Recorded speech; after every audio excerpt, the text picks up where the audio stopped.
Most visitors to the North Rim, including me, want to take a little bit of the canyon home with them.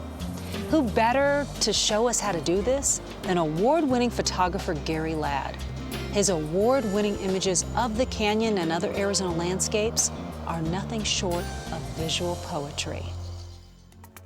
Gary Ladd's work literally takes him right to the edge, taking shots with his classic box camera in massive remote places.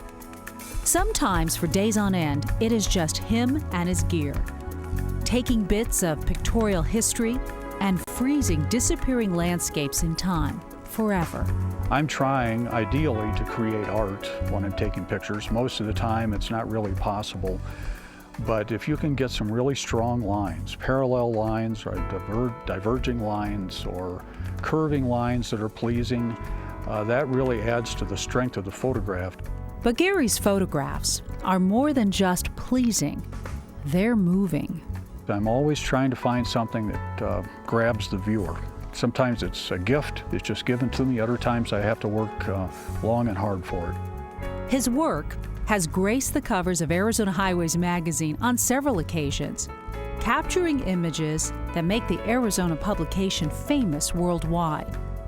He is a photographic titan, shooting for covers with the likes of Jack Dykinga and David Munch, keeping alive a photographic landscape tradition that began with Ansel Adams. However, for all the notoriety, Ladd is not above giving average photographers like you and me a few tips. When you're here and you're taking pictures of the Grand Canyon, it's really easy to try to zoom in. And I tend not to do that unless there's something really spectacular in the distance. He also says timing is everything. I'm here in the summer during the monsoon season trying to find a time when we've got an interesting sky. So timing is really important. The last few days have tended to be clear in the mornings, and I was kind of dreading this because it's very hard for me to work when the timing is wrong, and that often means under clear blue skies. Last but not least, don't just concentrate on what you're shooting. Pay attention to what's in front of what you're shooting. The Grand Canyon is just so overwhelming. It's the reason you're here that you don't pay attention to the foreground. So I'm always paying attention to the foregrounds.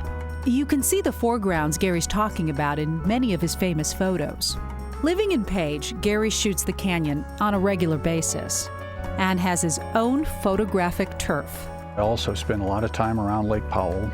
And then the third park that surrounds Page is Vermilion Cliffs National Monument. So that's where I circulate the most. As he methodically goes around searching for new images, you have to wonder if Gary still takes time to look around and take in the views himself. Up here in the North Rim, I've got a little place where I know that hardly anyone ever parks nearby. It's very unlikely that I'll see anyone else there.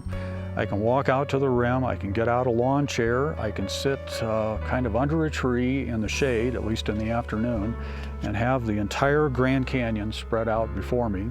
Gary Ladd is a quiet man.